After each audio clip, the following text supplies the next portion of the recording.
Family is everything, Jennifer would add during these conversations. Professional success and personal achievements don't mean anything if you don't have people who love you and support you through life's challenges. These expressions of family values seemed genuine and suggested that marriage had indeed helped Michael develop more mature perspectives on relationships and responsibilities. I was hopeful that we were building the kind of close, supportive, family connections that would provide mutual benefit and satisfaction for years to come. During the Christmas holidays in 2023, Michael and Jennifer organized elaborate family celebrations that seemed to demonstrate their commitment to creating meaningful traditions and shared experiences that would strengthen our family bonds. "We want to make this Christmas really special," Jennifer announced in early December. "It's our first Christmas with you living nearby, and we want to establish traditions that we can continue for years to come." They planned a week of holiday activities, including decorating both of our homes, cooking traditional family meals, attending Christmas concerts and community events, and exchanging gifts that reflected thoughtful consideration of each other's interests and preferences. The Christmas celebration was indeed special and provided exactly the kind of family togetherness I had hoped for when planning my retirement relocation. We spent Christmas Eve at my house with a formal dinner that Jennifer prepared using recipes that had been family traditions during my marriage to James. Christmas Day was celebrated at their house with a casual brunch followed by gift exchange and family activities that created wonderful memories and photo opportunities. "This has been the best Christmas I've had in years," I told them during our Christmas Day celebration. Having family to share the holidays with makes retirement feel like the beginning of a wonderful new chapter rather than the end of my productive years. "We love having you here to share these celebrations," Michael replied with apparent sincerity. "It makes everything feel more meaningful when we're all together." The gift exchange revealed what seemed like genuine thoughtfulness and consideration for my interests and preferences. Michael and Jennifer had selected presents that reflected my hobbies, professional background, and personal style, while I had chosen gifts that I hoped would enhance their comfort and enjoyment of their home and lifestyle. But during the post-Christmas period, I began to notice subtle changes in the nature of our conversations and the types of topics that Michael and Jennifer introduced during our regular family interactions. "Mom, we've been thinking about some of the things we discussed during the holidays," Michael mentioned during our first January dinner. "Specifically, some of the financial planning and family goal conversations we've been having. We're hoping this might be a good time to have some more detailed discussions about our shared future and how we might be able to support each other's goals and priorities," Jennifer added, with careful attention to her tone and phrasing. These conversations marked the beginning of a transition from the honeymoon period of genuine attention and support to a more calculated phase where Michael and Jennifer began to introduce specific financial requests and expectations while maintaining the appearance of family planning and mutual benefit. "We've been researching some investment opportunities that might be interesting for family consideration," Michael explained during one of our January conversations. "There are some real estate development projects in the Denver area that could provide good returns while giving us opportunities to work together on business ventures. And we've been thinking more seriously about the house upgrade we mentioned," Jennifer added.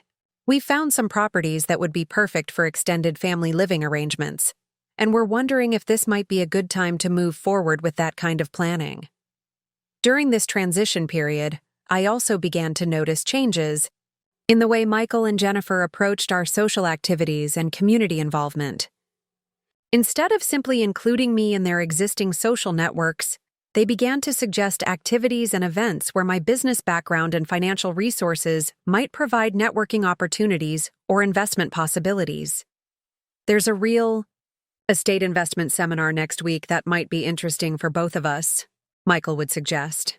"Some of the speakers are working on projects that could provide good investment opportunities, and it would be fun to attend together. And there's a charity gala coming up that supports affordable housing development," Jennifer would add.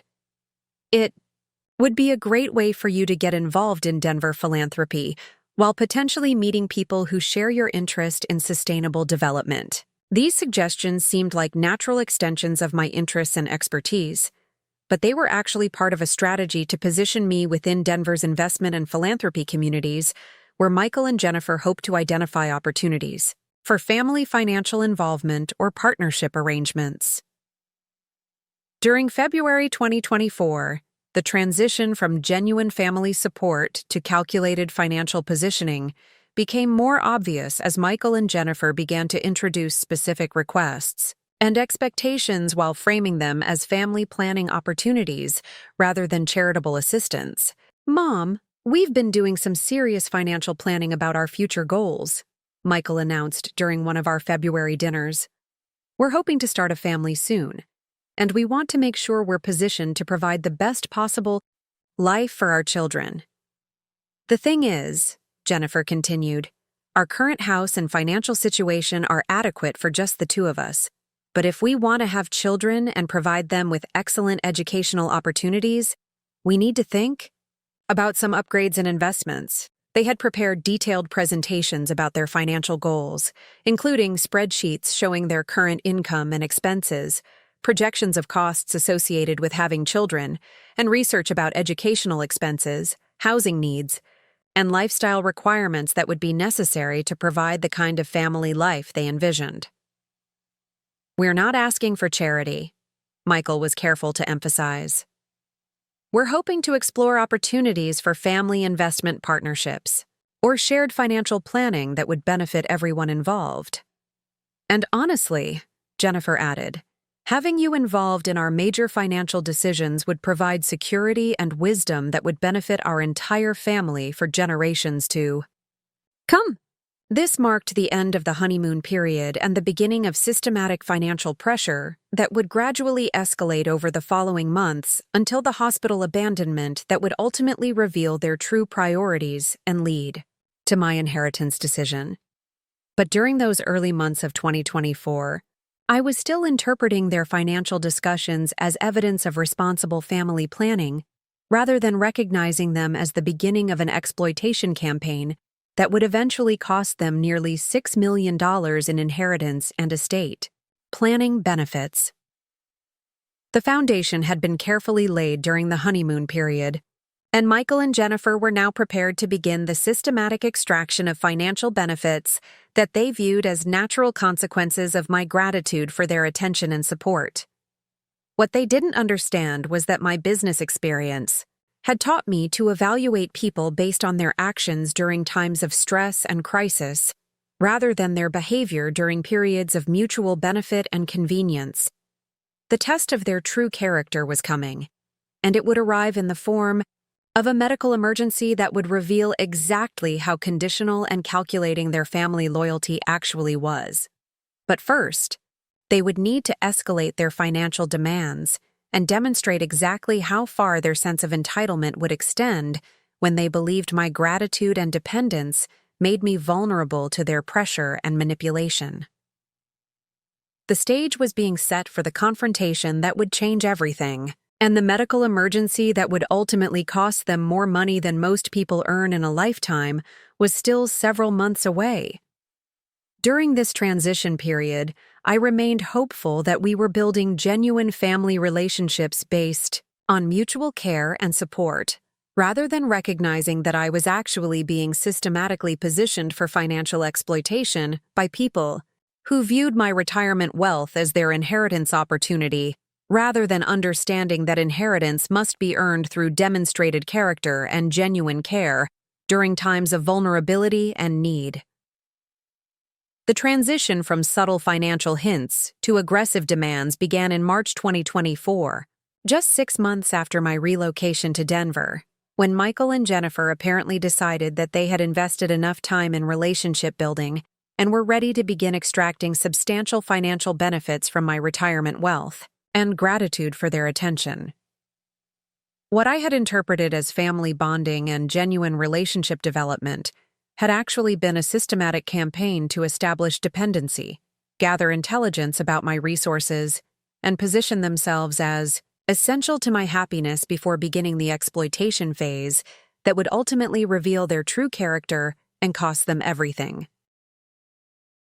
By 6 p.m. that same evening, I'd be on the phone with my real estate attorney, finalizing the purchase of their beloved $1.8 million beachfront vacation rental in Emerald Coast, Florida, and by the following Monday, I'd be serving them with a 30-day eviction notice. All because they drove away and left me stranded on a public beach in 95-degree heat while I was recovering from hip replacement surgery and couldn't walk the half-mile back to their rental property. Before we dive into this incredible story of family betrayal during my recovery and the property acquisition that would shock them to their core, make sure to hit that like button, drop a comment telling me where you're watching from, and subscribe so you never miss stories like this one. Trust me, you're going to want to see what happens when family members abandon someone during their most vulnerable moment, especially when that someone has been quietly building a $4.2 million real estate investment portfolio for the past 30 years. My name is Eleanor Blackwood. I'm 73 years old. And this story begins 8 months ago when I agreed to spend my hip surgery recovery at my son Michael's vacation rental in Florida. A decision that would teach me the hardest lesson of my life about the difference between being family and being useful to family. But to understand how I ended up abandoned on a beach before becoming the person who would control their vacation dreams from behind a property deed, you need to know who I was before I let maternal instincts override my better judgment about family financial dynamics. For 32 years, I was Eleanor Blackwood, founding partner of Coastal Property Ventures, one of the Southeast's most successful vacation rental investment firms. I didn't just buy and flip properties. I specialized in identifying undervalued beachfront and lakefront properties, transforming them into luxury vacation rentals, and building sustainable income streams that provided both immediate cash flow and long-term appreciation. My expertise was in understanding vacation rental markets, property valuation, rental income optimization, and, most importantly, the legal structures that protect property owners and provide maximum control over their investments. I started with a $25,000 inheritance from my grandmother and an economics degree from University of Georgia when my husband Thomas died in a boating accident at age 45, leaving me with a 12-year-old son, Michael, and an absolute determination to never be financially dependent on anyone again. My first major investment was a modest beach cottage in Tybee Island that I purchased for $85,000 in 1992. While other investors focused on quick flips or traditional rentals, I saw the potential in the emerging vacation rental market. Families wanting authentic beach experiences in well-appointed homes rather than sterile hotel rooms. That first cottage generated $28,000 in rental income its first year, covering the mortgage and providing enough profit to reinvest in improvements. I spent weekends learning about interior design, vacation rental marketing, and guest experience optimization. By year 3, the property was generating $45,000 annually and had appreciated to $140,000 in value.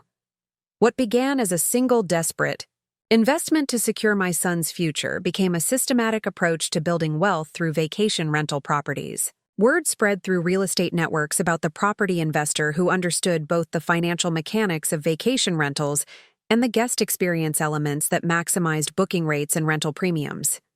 My firm grew steadily through a combination of smart acquisitions, value-add renovations, and innovative rental management strategies. By the time I was 55, Coastal Property Ventures was managing a portfolio of 43 vacation rental properties across Georgia, South Carolina, and Florida, with combined annual rental income exceeding $1.8 million. The first major property that really changed my trajectory was a distressed beachfront estate in Hilton Head that I acquired in 1995 for $285,000. The previous owner had faced financial difficulties and needed to liquidate quickly.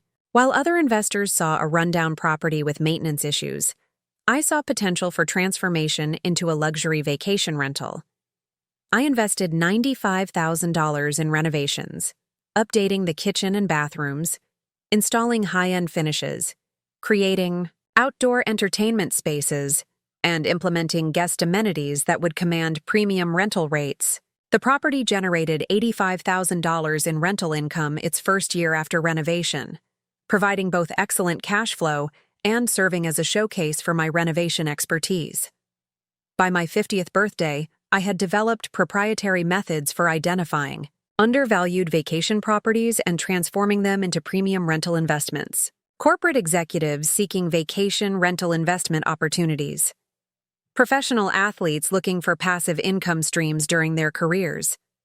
Entertainment industry figures needing tax-advantaged investments that provided both income and appreciation. My consulting practice specialized in what I called vacation rental wealth building, systematic approaches to acquiring, renovating, and managing vacation properties that could provide substantial income while building long-term wealth through appreciation. But I didn't just manage other people's investments. I practiced what I preached, building my own vacation rental portfolio through decades of careful acquisitions, strategic renovations, and market timing that most people never understand. The foundation of my personal wealth was a collection of 17 vacation rental properties that I had acquired and developed over 3 decades. These weren't just rental properties. They were carefully selected investments in prime vacation markets that provided both substantial rental income and consistent appreciation. My flagship property was a 6-bedroom beachfront estate in Kiawa, island that I had purchased for $380,000 in 1998 and transformed into a luxury vacation rental generating $180,000 annually. The property featured panoramic ocean views, private beach access, a swimming pool, and luxury amenities that attracted high-end guests willing to pay premium rates for exceptional experiences. The renovation had cost $125,000 but transformed a dated beach house into a sophisticated retreat that commanded $3,500 per week during peak season and $20,200 per week during off-season periods. The property had appreciated to approximately $1.4 million by 2024, while producing over $2.8 million in rental income during my 26 years of ownership.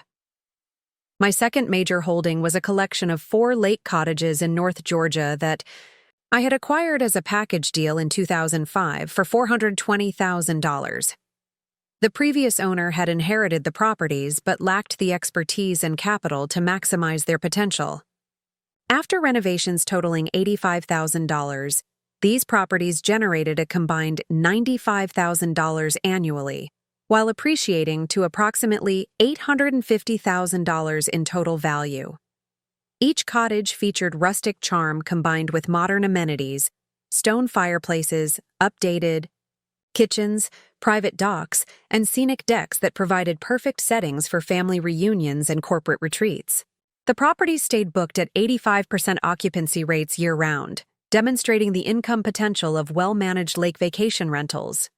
I also owned 3 beachfront condos in Gulf Shores, Alabama, purchased during the 2008 financial crisis, for a total of $290,000 and now worth approximately $680,000 while generating $85,000 in annual rental income.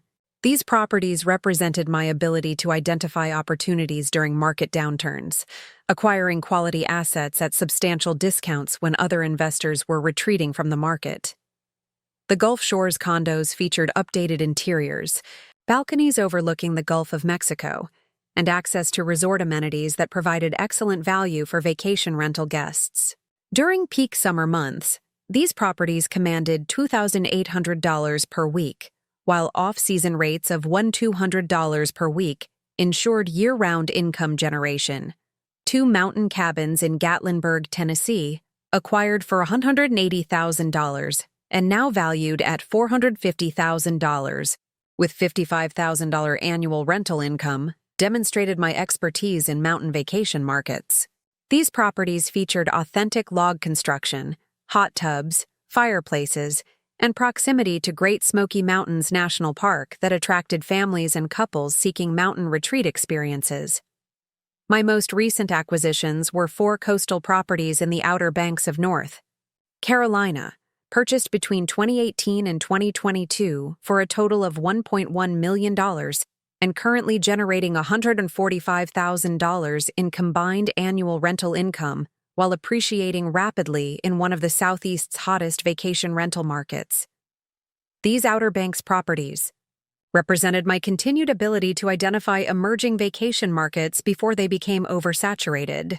Each property featured oceanfront or soundfront locations, private pools, and luxury amenities that positioned them in the premium segment of the Outer Banks rental market. Beyond rental income, my properties provided substantial tax advantages through depreciation, business expense deductions, and strategic refinancing that allowed me to access equity without selling assets. My vacation rental portfolio generated approximately $560,000 in annual net income while maintaining a total asset value of approximately $4.2 million. The real power in my portfolio wasn't just the income and appreciation, it was the liquidity and leverage it provided. My properties were owned through carefully structured LLCs that provided asset protection, tax optimization, and flexible financing options. I could access equity through lines of credit, refinance properties to fund new acquisitions, or liquidate specific assets quickly when opportunities arose. My personal residence was an $850,000 waterfront home on Wilmington Island near Savannah, Georgia, a beautifully renovated 1920s estate with 4 bedrooms, wraparound porches, and private dock access to the Wilmington River. The property featured original hardwood floors, period architectural details, and modern updates that provided comfortable year-round living with easy access to my property management operations. The house occupied 2 acres of mature landscaping with live oak trees, azalea gardens, and waterfront views that provided both privacy and natural beauty. The property had appreciated consistently during my 15 years of ownership, while serving as both my primary residence and occasional executive retreat for high-end clients. I also maintained a mountain retreat in Highlands, North Carolina, a $420,000 cabin with 3 bedrooms, stone fireplaces, and panoramic views of the Blue Ridge Mountains. This property served as both personal getaway and occasional vacation rental during peak fall foliage season, generating $15,000 annually while providing tax benefits and personal enjoyment. My investment portfolio beyond real estate was conservatively managed but substantial, worth approximately $1.3 million, and structured to provide steady income while preserving capital. The portfolio included dividend-paying real estate investment trusts, municipal bonds from stable southeastern municipalities, balanced mutual funds providing exposure to growth markets, and a small allocation to precious metals as inflation protection. The investment portfolio generated approximately $4,500 monthly in passive income without touching principal, providing comfortable living expenses while allowing continued reinvestment in real estate opportunities and business operations. Most importantly, my 32 years in vacation rental investing had taught me exactly how to identify, evaluate, and acquire properties quickly when motivated sellers needed to liquidate assets. I understood property valuation methods, market timing strategies, financing structures, and legal procedures that allowed me to move decisively when opportunities presented themselves. I knew how to structure offers that would be accepted in competitive markets, how to arrange financing that could close quickly, and how to navigate legal procedures that protected my interests while expediting transactions. I understood rental market dynamics, seasonal patterns, and guest preferences that determined which properties would generate optimal returns. Most crucially, I understood exactly how to use real estate ownership as both investment and leverage. I knew that property ownership provided control, that market knowledge provided advantages, and that financial resources could be deployed quickly when family members proved they couldn't be trusted to provide basic respect and care during medical recovery. What Michael and Jessica would eventually discover was that a woman who had spent 3 decades building a vacation rental empire wasn't someone whose generosity and family loyalty could be taken for granted, especially when they proved they couldn't provide. basic care and respect during medical recovery. Michael had always been what teachers diplomatically called academically capable but emotionally inconsistent. As a child, he was intelligent and charming when things were going his way, but struggled with empathy and follow-through when situations required sustained effort or consideration for others' needs. In elementary school, he excelled at activities that provided immediate gratification, sports, video games, social events, but would lose interest in responsibilities that required patience, practice, or helping family members. He was the kid who could master new skills quickly but wouldn't help with household chores, who could charm teachers and friends but would avoid family obligations that conflicted with his personal interests. His teachers often noted that Michael had tremendous potential but seemed to lack the emotional maturity and caring attitude that would serve him well in relationships. Michael is very bright and engaging, his fifth-grade teacher wrote in a parent conference report, but he appears to have difficulty understanding when other people need support or consideration. In middle school, this pattern intensified around family responsibilities and financial understanding. Michael would enthusiastically participate in activities that enhanced his social status or provided personal benefits, student government, sports teams, academic competitions, but would find excuses to avoid family commitments, household responsibilities, or situations that required him to prioritize others' needs over his own convenience. When I was working long hours to build coastal property ventures during Michael's middle school years, he was notably unhelpful with family responsibilities or emotional support, while other children his age were learning to contribute to family functioning through household chores, caring for pets, or helping with family business tasks. Michael was focused entirely on his social life and personal interests. Michael just has different priorities during his adolescent years. I would rationalize when he avoided family work projects or showed little interest in learning about our family business. He'll develop more responsibility and empathy as he matures and faces real challenges. In high school, Michael's pattern of selective caring became more pronounced around family relationships and financial responsibility. He would excel in academic areas and social activities that served his interests, but would consistently avoid family business involvement, elder care responsibilities, or situations that required sustained commitment to helping others.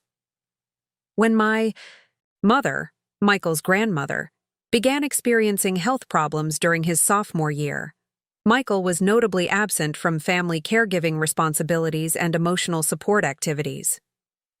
He was always too busy with academic projects, athletic commitments, or social plans to spend time helping with her care or participating in family support efforts. Michael's just focused on his education and future right now, I would tell my mother when she asked why her grandson visited so rarely during her illness. High school is demanding, and he'll have more time for family when he graduates and gets established. But the pattern continued through his senior year and into college. Even after my mother's death during his freshman year at University of Florida, Michael's response was notably detached and practical rather than emotional or supportive. He was more concerned about how her funeral timing might affect his finals schedule than about providing comfort to family members or participating in memorial planning. Michael grieves differently than other people, I rationalized. Some people process loss privately rather than through family involvement. I funded Michael's education at University of Florida, $180,000 total for tuition, housing, and living expenses over 4 years. He graduated with a business degree and solid grades, but his college years were marked by the same pattern of prioritizing personal interests over family connections and responsibilities. During his college years, Michael's visits home became increasingly infrequent and brief. Even during semester breaks when he was supposedly home in Savannah, he would spend most of his time with friends, at social events, or pursuing personal interests rather than engaging with family or learning about the business that was funding his education. College is a crucial time for building independence and adult relationships, I would explain to relatives who questioned Michael's minimal family involvement. He'll have plenty of time to focus on family and business when he's established. Professionally. After graduation, Michael moved to Atlanta and built a successful career in pharmaceutical sales, earning approximately $95,000 annually, plus performance bonuses that brought his total compensation to around $125,000 in good years. He was skilled at his job and well regarded by clients and colleagues, but his professional success was built on charm and persistence rather than genuine concern for others' well-being. Michael's choice to move to Atlanta immediately after college, rather than staying closer to family or getting involved in our family business, was presented as a career opportunity rather than as distance-seeking behavior. Atlanta has excellent pharmaceutical industry opportunities, he would explain. This position will provide much better advancement potential than staying in Savannah. But the practical effect was that Michael established a lifestyle that was geographically and emotionally removed from family obligations and business responsibilities. He visited Savannah 3 or 4 times per year, usually during major holidays, but maintained minimal regular contact and showed little interest in my daily life or business operations. When Michael met Jessica at age 29, I was hopeful that marriage might encourage him to develop stronger family connections and greater willingness to provide support during difficult times. Jessica was 27, had graduated from Georgia State University with a marketing degree, and had been working for a luxury hotel chain for 5 years, managing guest experience programs. Jessica came from an upper-middle-class family in Buckhead, where financial success and social status were highly valued. Her father was a corporate attorney who had built wealth through smart investments and strategic career moves. Her mother was a former marketing executive who had focused on family and community involvement after marriage. Jessica had grown up, understanding that financial security and social connections were important foundations for a successful lifestyle. Jessica's professional background in hospitality marketing was particularly appealing to me as someone deeply involved in vacation, rental guest experience optimization. Having a daughter-in-law with expertise in guest services and marketing seemed like a tremendous opportunity for our family business, especially given my growing awareness that the vacation rental industry was becoming increasingly competitive and sophisticated. During their engagement, Jessica seemed to have a positive influence on Michael's attention to family relationships. She encouraged him to call more regularly, remember important occasions, and participate more actively in family gatherings. She also expressed genuine interest in learning about our family business and understanding the vacation rental industry. I think there could be great synergy between my marketing background and your property management expertise, she would tell me during family dinners. The vacation rental industry is evolving rapidly with online booking platforms and social media marketing, and there are probably opportunities to optimize guest experiences and booking strategies. I was impressed by Jessica's professional competence and business acumen, and hopeful that marriage would help Michael develop more consistent patterns of family engagement and business responsibility. I was also excited about the possibility of having someone with marketing expertise become involved in our family business operations. Jessica understands the hospitality industry from the guest perspective, I would tell my business partner when discussing potential family succession planning. She could bring valuable insights about guest experience optimization and modern marketing strategies that could enhance our property performance. I paid for their wedding, a $45,000 celebration at a luxury resort in Savannah that Jessica had selected for its elegance and photogenic qualities. The venue featured stunning gardens, historic architecture, and southern charm that created exactly the sophisticated atmosphere Jessica wanted for their special day. The reception included 150 guests from both families and their professional networks, a 5-course dinner prepared by award-winning chefs, premium open bar featuring craft cocktails and fine wines, live music from a jazz quartet, and floral arrangements that transformed the ballroom into something worthy of a lifestyle magazine. Feature. Jessica's dress was a designer gown from an exclusive Atlanta boutique, and Michael wore a custom tuxedo that made him look successful and distinguished. The photography captured beautiful moments of celebration, and I was moved by Jessica's apparent excitement about joining our family and building strong relationships. I was happy to fund their dream wedding because I could easily afford it, because I wanted to welcome Jessica into our family with generosity and celebration, and because I hoped this investment in their happiness would contribute to a strong marriage that would benefit both of them and strengthen our family business. Connections. When they started planning their post-wedding lifestyle, I provided the $60,000 down payment for their first house, a beautiful 4-bedroom colonial in an upscale Atlanta suburb with excellent schools and strong property values. The house featured hardwood floors, granite countertops, a gourmet kitchen, and a swimming pool that provided the kind of entertaining space they wanted for building their social and professional networks. The property was located in Buckhead, one of Atlanta's most prestigious neighborhoods, with tree-lined streets, upscale shopping, and proximity to major business districts that supported both their career development and social goals. The mortgage payments were manageable on their combined income of approximately $155,000, and the house provided space for the family they were planning and the entertaining lifestyle they enjoyed. My down payment gift had allowed them to purchase in a neighborhood that significantly enhanced their professional image and social connections, while building equity in one of Atlanta's most stable real estate markets.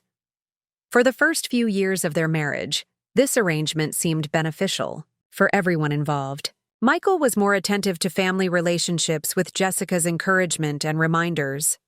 They sent thoughtful gifts for birthdays and holidays, attended family gatherings more consistently, and seemed genuinely interested in building stronger family connections. Jessica managed their household efficiently while maintaining her marketing career, and seemed to be building the successful lifestyle she had always envisioned. She expressed continued interest in learning about vacation rental operations and occasionally offered marketing insights that seemed thoughtful and potentially valuable. I enjoyed being a generous mother-in-law who could provide opportunities and financial security that enhanced their quality of life. The house down payment had given them access to a better neighborhood and stronger property investment than they could have achieved independently, and I was happy to contribute to their stability and success. Most importantly, I thought I was witnessing Michael's development into a more responsible and caring family member, guided by Jessica's professional competence and supported by the financial security my gifts had provided. I believed that our family relationships were strengthening and that I was building a foundation of mutual support that would benefit everyone as we grew older. What I was actually witnessing was the foundation being laid for a pattern of entitlement and exploitation that would eventually reveal their true priorities when supporting me became inconvenient rather than beneficial to their lifestyle and financial goals. When doctors discovered that my left hip joint had deteriorated beyond conservative treatment during a routine examination in January 2024, my first instinct was to handle everything independently, just as I had managed every other challenge in my life for the past 30 years. But at 73 years old, facing the reality of major surgery, extended recovery, and months of limited mobility, I realized this was different from any obstacle I had previously encountered. The orthopedic surgeon, Dr. Patricia Caldwell at Emory University Hospital in Atlanta, was direct but encouraging in explaining my diagnosis and treatment options. Eleanor, your hip joint shows severe arthritis with bone-on-bone contact that's causing your pain and mobility limitations. The good news is that hip replacement surgery has excellent success rates, especially for patients in good overall health like yourself. The challenging news is that recovery will require significant lifestyle adjustments and family support systems. What kind of lifestyle adjustments? I asked, immediately thinking about my property management responsibilities and business commitments. Hip replacement recovery involves 6 to 8 weeks of limited mobility, followed by several months of physical therapy. You'll need assistance with daily activities initially, help with transportation to medical appointments, and support during the periods when you're managing pain and building strength. The word support hung in the air as I considered my options. I had built my entire adult life around independence and self-reliance. The idea of needing help with basic activities was both frightening and unfamiliar. "Do you have family members who can assist with your recovery?" Dr. Caldwell asked gently. "I have a son in Atlanta," I replied. "He's married, and his wife has experience in hospitality management." "That's wonderful. Having family nearby can make a tremendous difference in recovery outcomes. Many patients find it helpful to stay with family temporarily during the most intensive recovery phases, especially if transportation to physical therapy appointments is challenging." That conversation planted the seed of what would become the most costly decision of my life, both financially and emotionally. Over the following weeks, as I researched recovery expectations and considered my support systems, the idea of temporarily staying with Michael and Jessica during my initial recovery began to seem increasingly practical. They lived in Atlanta, close to excellent medical facilities. Jessica's hospitality background suggested she would understand care and service requirements. And most importantly, I would have family nearby during what promised to be the most challenging period of my recovery. But there was another factor that made the arrangement seem appealing. Michael and Jessica had recently acquired a vacation rental property in Emerald Coast, Florida, that they had been developing as both a personal retreat and rental investment. The property was a stunning beachfront home with accessible features, guest accommodations, and proximity to excellent medical facilities in nearby Destin. "Mom, we've been thinking about your surgery and recovery," Michael said when I called to discuss my situation. "Jessica and I want to help however we can, and we have an idea that might work well for everyone." "What kind of idea?" I asked, curious about their proposal. "Well, we've been working on the Emerald Coast property," he explained. "It's fully accessible, has beautiful guest accommodations, and the beach environment would be perfect for recovery and physical therapy. What if you stayed there during your initial recovery period?" The suggestion seemed thoughtful and well considered. "That's generous of you to offer," I said. "But I wouldn't want to interfere with your rental bookings or personal use of the property." "Actually, it would work perfectly," Jessica added, having picked up the extension.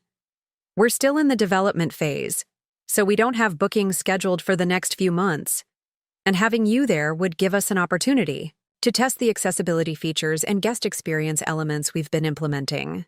The idea was appealing on multiple levels. The beachfront location would provide a peaceful environment for recovery. The property's accessibility features would accommodate my mobility limitations.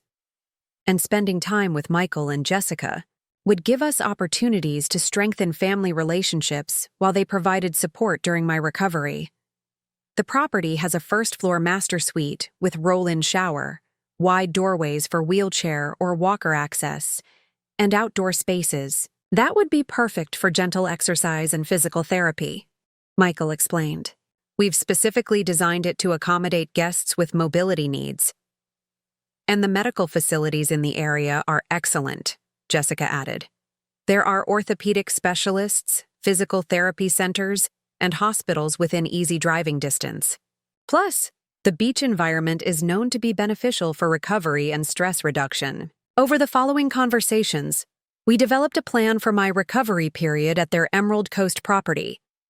I would have surgery in Atlanta, spend the initial week recovering at their home there, then relocate to Florida for the extended recovery period when travel became manageable. Michael and Jessica would help coordinate my medical care, provide transportation to appointments, and assist with daily activities during the periods when I needed support. "We're excited to help with your recovery," Jessica said during one of our planning conversations. "This is exactly the kind of situation where families should support each other, and we want to make sure you have everything you need to heal properly and get back to your active lifestyle." "And honestly, Mom," Michael added, "after everything you've done for our family over the years, this is our opportunity to give back and show how much we appreciate your support and generosity." Their enthusiasm and apparent commitment to supporting my recovery were reassuring, and seemed to confirm that I was making the right decision about accepting family help during my medical situation. I arranged for comprehensive medical care coordination between my Atlanta surgical team and Florida-based recovery specialists. Dr. Caldwell provided referrals to excellent orthopedic follow-up care in the Destin area and assured me that my recovery plan could be seamlessly continued there. "You're making a smart decision," she told me during our final pre-surgery consultation. "Having family support, especially in a peaceful environment like the beach, will contribute significantly to your recovery outcomes. Stress reduction and emotional support are important factors in healing and rehabilitation success." I also arranged for temporary management of my vacation rental portfolio through my business partner and assistant, allowing me to focus entirely on recovery without worrying about day-to-day operational responsibilities. My properties were well established with reliable management systems, so my absence wouldn't affect guest experiences or rental income. "Take all the time you need for recovery," my business partner assured me. "The properties are running smoothly, and we can handle everything until you're ready to resume full involvement." The hip replacement surgery in March 2024 went better than expected. Dr. Caldwell was pleased with the procedure outcome and optimistic about my recovery prospects. "The surgery was very successful," she explained during my hospital follow-up. "Your new hip joint is positioned perfectly, and your tissue response suggests you'll have an excellent recovery." "When can I begin the Florida portion of my recovery?" I asked, eager to move to the next phase of the plan. "You should be ready for travel in about 10 days, she replied. "The beach environment will be wonderful for your recovery, and having family support will make a significant difference in your healing process." The initial week of recovery at Michael and Jessica's Atlanta home seemed to confirm the wisdom of accepting family support during medical recovery. Jessica took time off from her job to help with my immediate post-surgery needs, and Michael rearranged his work schedule to provide transportation to medical appointments and assist with household tasks. "How are you feeling today, Mom?" Michael would ask each morning, checking on my comfort and mobility progress. "Is there anything specific you need? Medication management, meal preparation, or help with personal care?" Jessica would add, using her hospitality background to anticipate and address my recovery needs. During those first days, I felt grateful for their support and vindicated in my decision to accept family help during my medical crisis. The combination of Jessica's service orientation and Michael's practical assistance seemed to provide exactly the kind of support system that Dr. Caldwell had recommended. But what I didn't recognize at the time was that Michael and Jessica's initial enthusiasm for supporting my recovery was based on several assumptions about my situation that would prove to be both wrong and dangerous for our family relationships.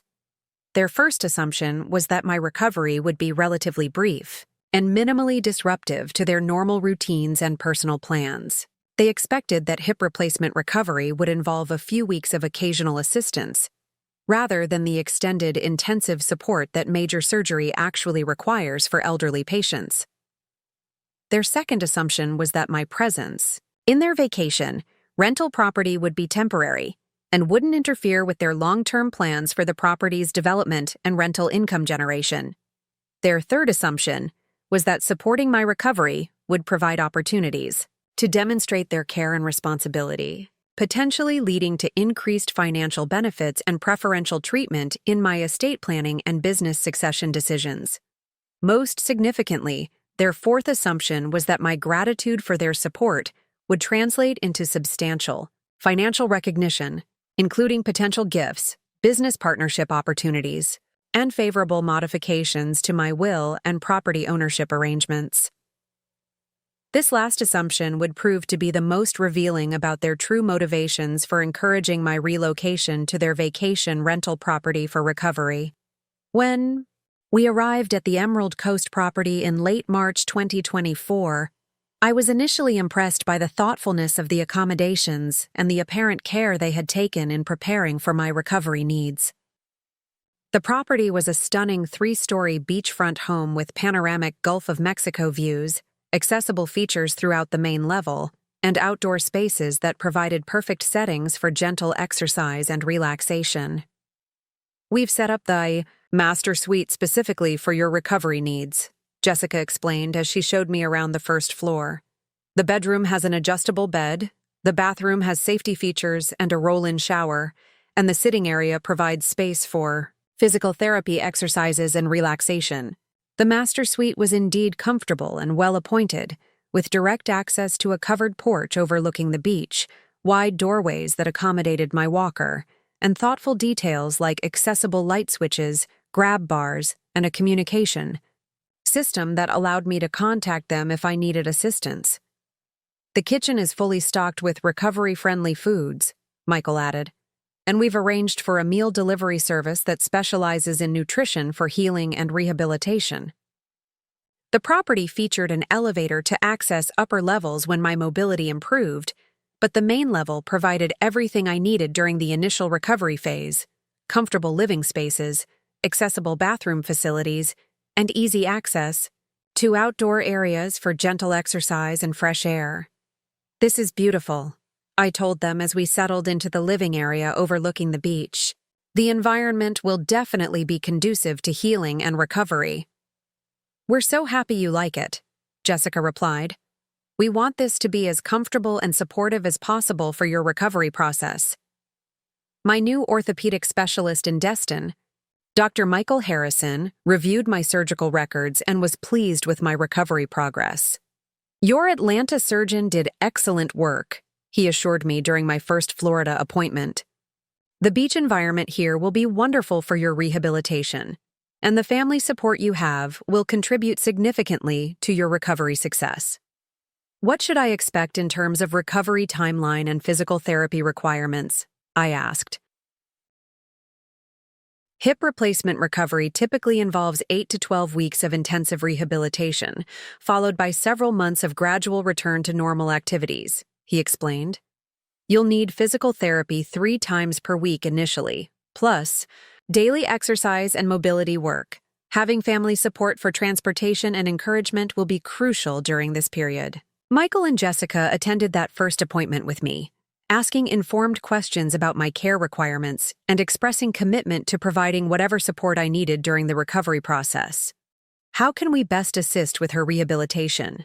Jessica asked, demonstrating the same service orientation that had characterized her professional hospitality work. "What warning signs should we watch for that might indicate complications or problems?" Michael added, taking notes on Dr. Harrison's responses.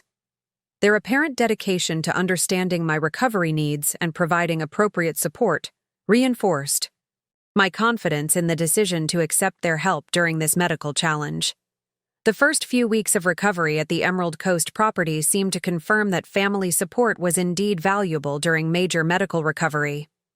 Jessica would drive me to physical therapy appointments, using her hospitality background to coordinate with medical staff and ensure that my transportation and care needs were met efficiently. Michael would help with daily activities that were challenging during early recovery: grocery shopping, meal preparation, household maintenance, and coordination with medical providers.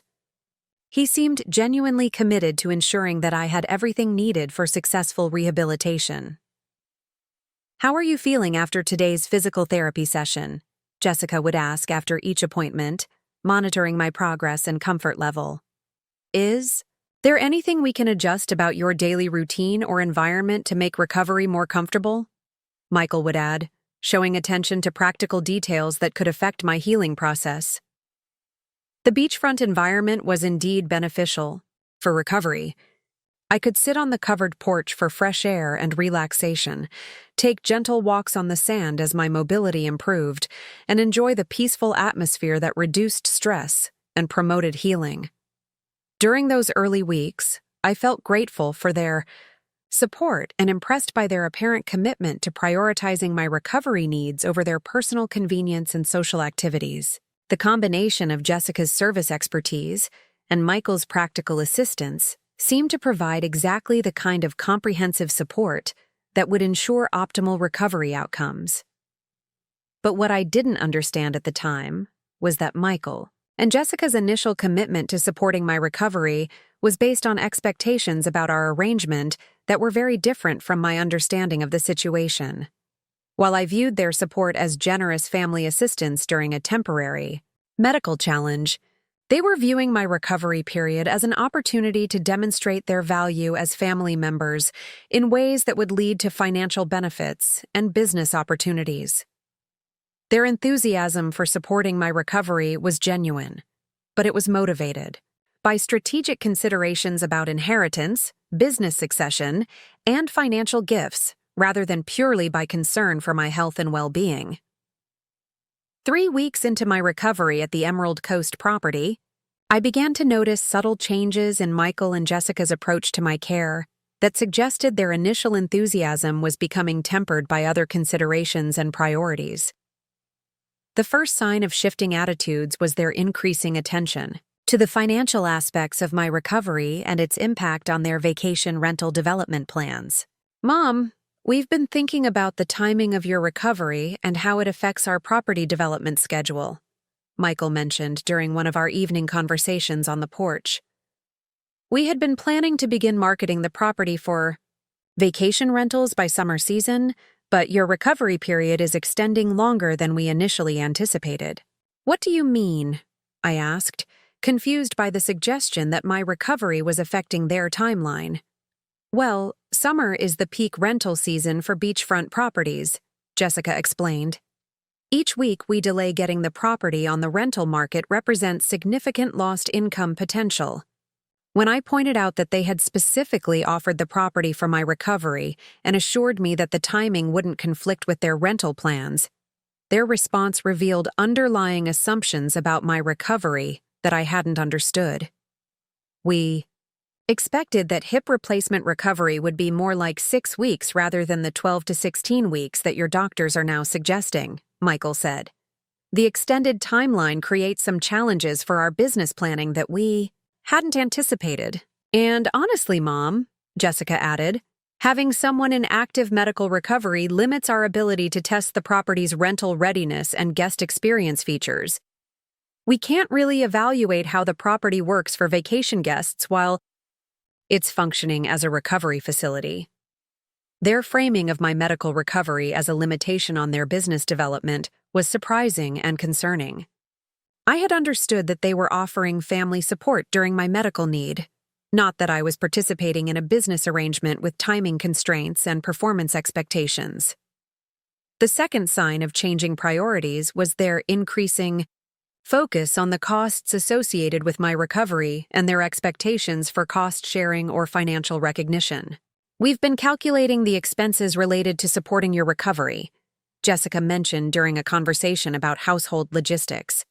"The meal delivery service, transportation costs for medical appointments, utility increases for extended occupancy, and foregone rental income are adding up to more than we had budgeted for." "I hadn't realized you were tracking expenses related to my care," I said, surprised by their approach to managing family support costs. "We're not trying to be mercenary about it," Michael was quick to clarify. "We just want to make sure we understand the full financial impact so we can plan appropriately. And honestly," Jessica added, "providing medical recovery support is more expensive and demanding than normal vacation rental hosting. We're essentially providing personalized care services rather than standard property rental." When I offered to reimburse them for specific expenses related to my care, their response revealed expectations about financial arrangements that went beyond simple cost recovery. "It's not just about direct expenses, Mom," Michael explained carefully. "It's about the opportunity costs and the additional responsibilities we've taken on. This level of care and support represents a significant commitment that affects our other business and personal activities. We're not asking for payment for family support," Jessica was careful to emphasize. "But this situation does represent an investment of time, resources, and foregone opportunities that we hope will be recognized and appreciated appropriately." The implication was clear. They expected that my gratitude for their recovery support would translate into financial benefits that compensated them for their costs and efforts. The third sign of shifting priorities was their growing interest in my business operations and estate planning decisions, presented as natural extensions of their caregiving responsibilities. Mom, we've been thinking about your property portfolio and business management while you're in recovery, Michael said during one of our weekly family dinners. Are you comfortable with your current management arrangements, or would you like us to become more involved in oversight and decision-making? What kind of involvement? I asked, though I was beginning to understand where this conversation was heading. Well, Jessica's marketing background could be really valuable for optimizing your vacation rental operations, he explained. And my sales experience could help with property acquisition analysis and guest relationship management. We're in a unique position to understand both your business model and your personal recovery needs, Jessica added. Having family members involved in business operations could provide better coordination and more personalized attention than working with outside management services. Their suggestions seemed reasonable on the surface, but they represented a significant expansion of their role from temporary recovery support to ongoing business involvement and decision-making authority. When I expressed appreciation for their suggestions, but indicated that I preferred to maintain my existing business management arrangements, their disappointment was obvious and concerning. Mom, we're just trying to help, Michael said with frustration that seemed disproportionate to my preference for maintaining business independence. We can't provide optimal support for your recovery if we don't have understanding and input regarding your business responsibilities. And honestly, Jessica added, it's difficult to coordinate your care and schedule when we don't have access to information about your property management activities and commitments. They were using my medical recovery as justification for expanded involvement in my business operations, rather than understanding that recovery support and business management were separate considerations. As my recovery progressed through April and into May 2024, the gap between my expectations for family support and Michael and Jessica's expectations for financial and business benefits became increasingly apparent and problematic. I was learning that medical recovery requires sustained patient-family support that prioritizes the patient's healing over other considerations, but Michael and Jessica were learning that caregiving was more demanding and less immediately rewarding than they had anticipated. More importantly, I was beginning to recognize that their enthusiasm for supporting my recovery had been based on assumptions about business opportunities and financial benefits, rather than purely on concern for my health and well-being. The beachfront environment was indeed wonderful for my recovery, and my physical therapy progress was exceeding expectations. But the family dynamics were becoming complicated by expectations and priorities that had nothing to do with medical support and everything to do with financial opportunity. Dr. Harrison was pleased with my recovery progress and optimistic about my return to full activity levels. Eleanor, you're healing beautifully, he told me during a May appointment. Your mobility is improving ahead of schedule, and you should be able to return to normal activities within the next few weeks. That's wonderful news, I replied, though I was beginning to have mixed feelings about the conclusion of my recovery period. The family support you've received has clearly contributed to your excellent outcomes, he added. Having people who prioritize your healing and provide consistent encouragement makes a significant difference in recovery success.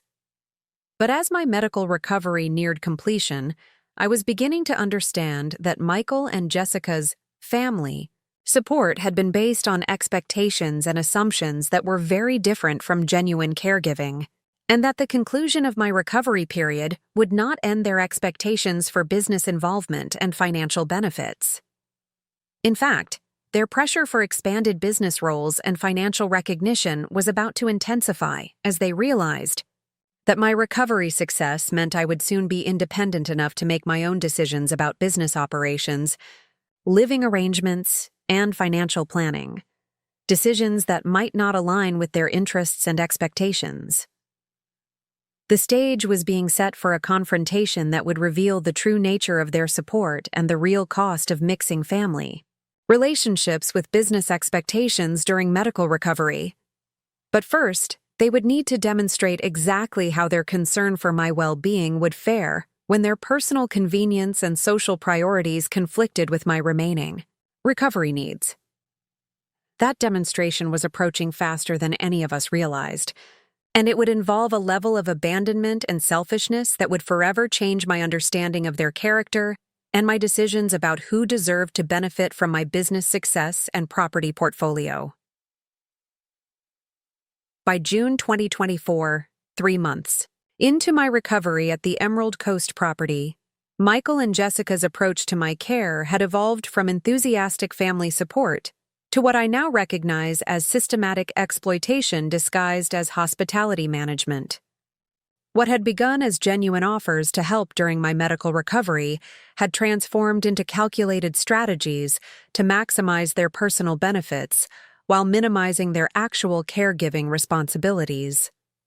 The transformation was gradual enough that I initially attributed their changing behavior to caregiver fatigue, rather than recognizing it as the deliberate manipulation that it actually was.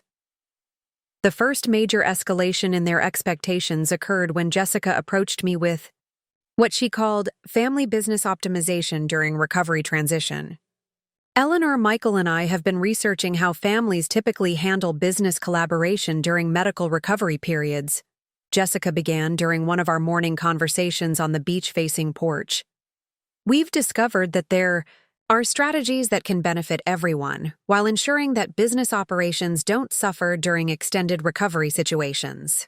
She had prepared materials, printed articles about family business succession planning, information about hospitality industry partnerships, and documentation about vacation rental management optimization that seemed professionally researched and thoughtfully considered. What we've learned, Michael added, joining the conversation with a folder of business proposals, is that when someone is dealing with extended medical recovery, it often makes sense to integrate family members into business operations who can provide both personal support and professional expertise. The conversation was carefully framed as being for my benefit, designed to reduce my stress and ensure optimal management of my properties during recovery. But buried in their proposals were several arrangements that would have transferred significant control over my business operations to their management and oversight. For instance, Jessica continued, we could establish a formal partnership arrangement for the Emerald Coast property that would allow us to handle bookings, guest services, and property maintenance while you focus on healing and recovery. And we could extend our involvement to your other properties, Michael added, providing marketing optimization, guest experience enhancement, and operational efficiency improvements that would increase rental income while reducing your management responsibilities. We are also thinking it might be wise to establish business power of attorney arrangements that would allow us to make operational decisions if you're ever incapacitated by medical treatments or recovery complications, Jessica suggested. The proposals seemed reasonable on the surface and were presented as temporary assistance during my medical situation, but they would have given Michael and Jessica control over my property bookings, access to my business bank accounts, and legal authority to make operational decisions that could affect my rental income and property management. We're not asking for permanent business changes, Michael was careful to emphasize. We're just suggesting temporary arrangements that would help us support your recovery more effectively while ensuring that your business operations continue to thrive. And honestly, Eleanor, Jessica added, having medical recovery really highlights how important it is to have proper business succession and partnership safeguards in place. These arrangements would protect you and give us the tools we need to support both your health and your business success. When I expressed hesitation about transferring business control during my recovery, their response revealed underlying assumptions about my decision-making capacity during medical treatment. Eleanor, extended medical recovery can be incredibly stressful and can affect cognitive function temporarily, Jessica said with false professional authority. Many business owners find it helpful to have family members handle operational responsibilities so they can focus entirely on healing and rehabilitation. And Mom, you're dealing with pain medications and physical therapy fatigue that can cause confusion and memory problems, Michael added. It would be much safer to have backup business management systems in place rather than trying to handle everything yourself when you're not at full capacity. They were using my medical recovery to suggest that I was becoming incapable of managing my own business affairs, rather than understanding that recovery patients remain competent adults who retain the right to control their own business and financial decisions. When I declined to implement their business partnership proposals, explaining that I preferred to maintain control over my operations and decisions, their disappointment was obvious and concerning. "Mom, we're just trying to help optimize your business performance," Michael said with frustration that seemed disproportionate to my refusal of assistance I hadn't requested. "We can't provide proper support if you won't let us access the tools and information we need to enhance your operations." "And honestly, Eleanor," Jessica added, "it's going to be very difficult for us to continue providing recovery support if we don't have the authority to handle business emergencies or make decisions when you're not able to do so yourself." The implied threat was clear. Their continued support for my recovery was conditional on my willingness to transfer business control to them. As my resistance to their business control proposals became apparent, Michael and Jessica shifted their strategy to what they called fair cost-sharing arrangements for extended family recovery support. "Mom, we need to have an honest conversation about the financial impact of your extended recovery on our business and personal finances," Michael began during a family meeting that felt more like a business negotiation than a medical support discussion. "We've calculated the costs associated with supporting your recovery," Jessica added, presenting a detailed spreadsheet that itemized expenses I had never agreed to or anticipated. The foregone rental income, increased utility costs, meal services, transportation expenses, and opportunity costs are significantly impacting our financial planning. I was paying $2,500 monthly for the privilege of staying in their vacation rental during recovery. I was arranging my own transportation to most medical appointments.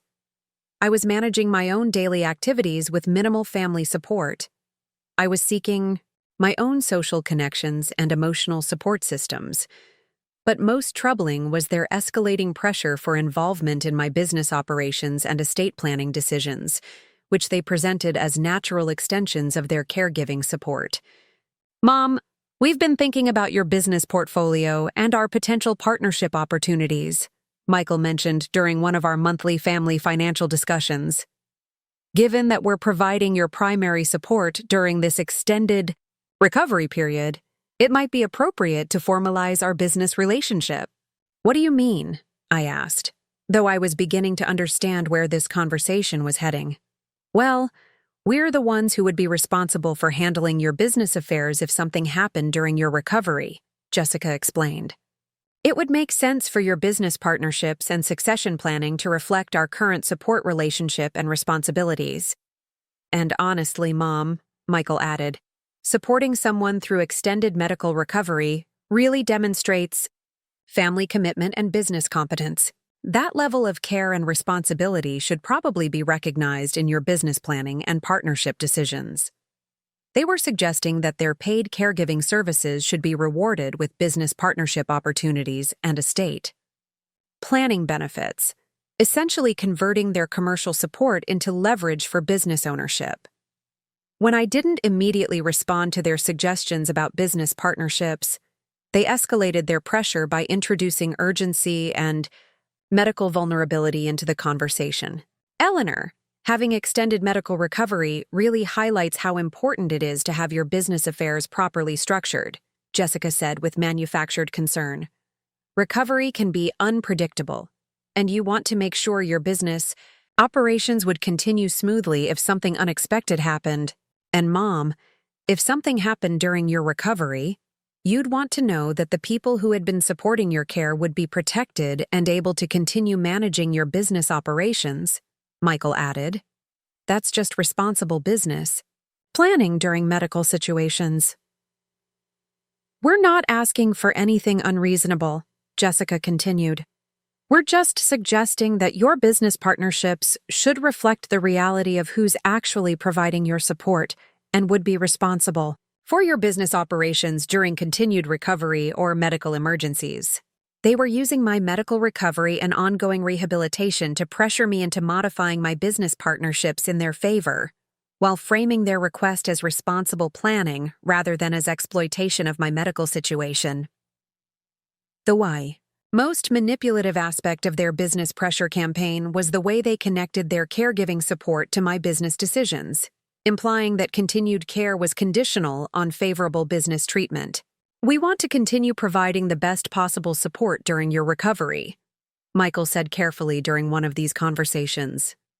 But it's been challenging to maintain this level of care without knowing that our commitment and sacrifice is appreciated and recognized in your business planning. And honestly, Eleanor, Jessica added, it's emotionally difficult to provide intensive caregiving when you feel like your efforts aren't valued or acknowledged. Having security about our business future would make it easier for us to focus on supporting your recovery and transition back to normal activities. They were threatening to reduce their already minimal caregiving support if I didn't agree to modify my business partnerships in their favor, using my medical vulnerability and dependence on their assistance as leverage for business benefits. When I expressed concern about their approach to connecting caregiving support with business partnership expectations, their response revealed the transactional nature of their relationship with me during my recovery. "Mom, we're not being transactional," Michael protested. "We're just being realistic about the fact that providing extended recovery care requires major sacrifices and commitments from family members, and people who make those kinds of sacrifices should have some security about their business future," Jessica added. "That's not unreasonable or selfish. That's just practical family business planning. We've given up rental income opportunities, business development time, and personal activities to provide your care," Michael continued. "The least you could do is ensure that our business future is protected through your partnership planning." They were framing their minimal, paid caregiving as major sacrifices that entitled them to business partnership benefits, while ignoring the fact that I was paying them for services that families typically provide freely during medical crises. As the summer progressed into August 2024, Michael and Jessica's pressure for business partnership changes intensified, and they began introducing additional financial demands that revealed the full extent of their exploitation of my recovery situation. "Mom, we've been thinking about our long-term financial planning," Michael mentioned during a conversation about my recovery progress. "Given everything we've done to support your recovery, we were hoping you might consider more substantial financial recognition that would help with some of our major business and lifestyle goals." "What kind of financial recognition?" I asked, though I was beginning to dread the answer. "Well, we've been wanting to expand our vacation rental portfolio," Jessica explained. "The support we've provided during your recovery has delayed our own business development, but it's also given us valuable experience in extended stay property management. And we've been thinking about starting a family," Michael added. "But the financial responsibilities of supporting your recovery have made it difficult to save for the additional expenses that come with having children." They were suggesting that my financial recognition should include funding for their business expansion and family planning, presenting these requests as consequences of their caregiving sacrifice rather than as separate personal financial goals. "We're not asking for anything unreasonable," Jessica assured me. "Just some recognition of the opportunity costs and business development delays that we've experienced because of the time and resources we've devoted to supporting your recovery. And honestly, Mom," Michael added, "helping us achieve these goals would actually benefit you too. A larger vacation rental portfolio would provide better opportunities for family business collaboration, and having grandchildren would give you family connections and purpose during your continued recovery." And aging? They were framing their requests for business funding and family planning support as being beneficial for my future care needs and emotional well-being, rather than acknowledging that they were using my medical recovery to accelerate their access to my wealth. The financial recognition conversation revealed the full scope of their expectations and the extent to which they viewed my recovery as an opportunity to extract maximum financial benefits while providing minimal actual support. By September 2024, 6 months into my recovery, I was paying Michael and Jessica $2,500 monthly for housing during rehabilitation, arranging most of my own medical transportation, managing my own daily activities, seeking my own social support, and being pressured to modify my business partnerships and provide substantial financial gifts in recognition of their caregiving sacrifice. The contrast between their limited support and their extensive financial expectations was becoming impossible to ignore, and I was beginning to understand that my medical recovery had been viewed as an opportunity for financial gain rather than as a family member's medical crisis requiring support. But I was also beginning to realize that my recovery was actually progressing excellently, that my prognosis was outstanding, and that I would soon be healthy enough to make independent decisions about my living situation and business relationships without the vulnerability created by my medical needs. Michael and Jessica, however, were operating under the assumption that my gratitude for their minimal support and my medical dependence would continue indefinitely, providing them with ongoing leverage for financial benefits and business partnership modifications. They were about to discover that recovery patients who regain their health also recover their power to make independent decisions about how they're treated by family members and who benefits from their business success and financial resources.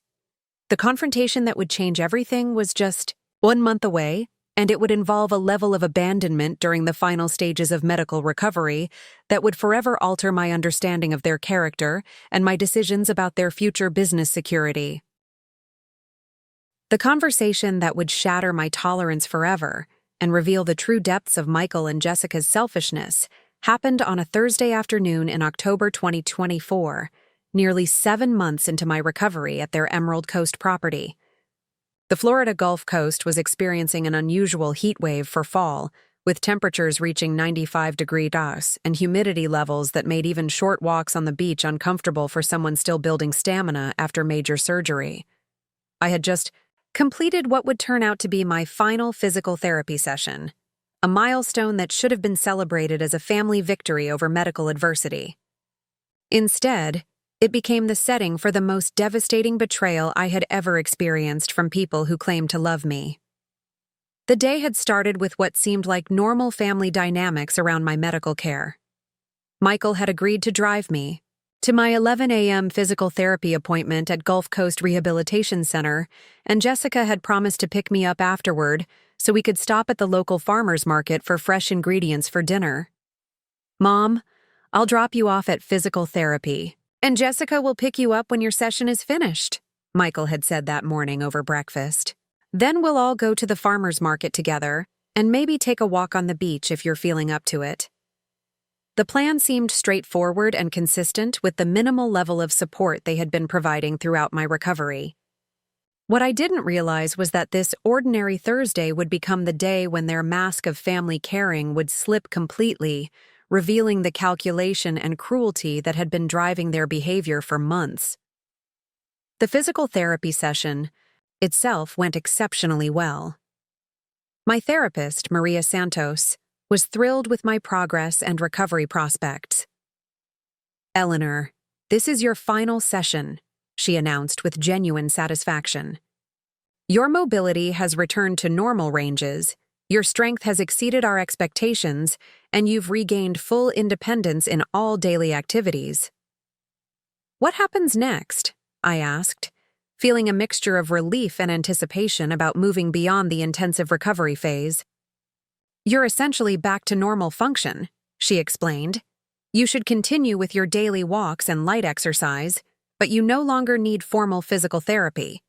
You can return to all your normal activities, including travel, business, operations, and independent living."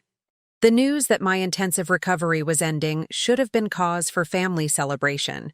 Instead, it would prove to be the catalyst for Michael and Jessica's most selfish and revealing behavior yet. When Jessica arrived to pick me up from the rehabilitation center that afternoon, Her mood seemed strangely subdued rather than celebratory, despite the excellent news about my recovery completion. "That's wonderful news about finishing physical therapy, Eleanor," she said with what sounded like forced enthusiasm. "I'm sure you're relieved to be done with the intensive treatment phase." "I am," I replied, though I was puzzled by her lukewarm response to what should have been wonderful news for our entire family. "Maria says I can start thinking about returning to my normal activities, and maybe even traveling back to Savannah in a few weeks." Jessica's reaction to my mention of returning home was swift and concerning. "Let's not make any hasty decisions about your living situation," she said quickly. "You might need continued support during the transition back to independent living, and it would be premature to think about major changes right now." Her response revealed that my potential return to independence was not something she welcomed, despite the successful completion of my medical recovery. When we arrived at the farmers market in downtown Emerald Coast, the dynamic between Jessica and me seemed tense and conspiratorial in ways that I couldn't initially understand. "How long will the market visit take?" Jessica asked the parking attendant with unusual impatience. "The market is open until 4 p.m., so you have about 2 hours," the attendant replied. "Most people spend 45 minutes to an hour browsing all the vendors." "An hour?" Jessica said with obvious frustration. "We weren't expecting it to take that long." I was surprised by her reaction, since farmers market visits were a normal part of our weekly routine that we had done dozens of times over the past 7 months. "I can browse independently," I said, recognizing that my improved mobility made me capable of handling the market visit on my own. "You don't need to stay with me if you have other commitments." That's when Jessica made a decision that I would later recognize as the moment she chose her personal convenience over my well-being and safety. "Actually, Eleanor," Jessica said carefully, "Michael and I just remembered that we have an important appointment this afternoon that we can't reschedule." "What kind of appointment?" I asked, confused since they hadn't mentioned any plans that conflicted with our farmers market visit. "It's a meeting with a potential investor for our vacation rental expansion," she explained quickly. "We've been trying to schedule this meeting for weeks, and the investor finally confirmed availability for this afternoon." "Can't you reschedule the investor meeting?" I asked. "This is my final physical therapy celebration, and I was looking forward to spending it together as a family." "The investor is only available today," Michael said, appearing suddenly beside us with what I now recognize as a fabricated urgency. "And honestly, Mom, this meeting could be really important for our business future. It's the expansion opportunity we've been working toward for months. You can just browse the market on your own and call an Uber back to the house," Jessica added dismissively. "You don't really need us for shopping, especially now that you're fully recovered." I was stunned by their suggestion that I should manage the farmers market visit and transportation home independently on what should have been a day of family celebration for my recovery completion. "Jessica, I can handle the market, but the house is 3 miles away and Uber service is limited in this area," I reminded her. "And it's 95 degrees with high humidity.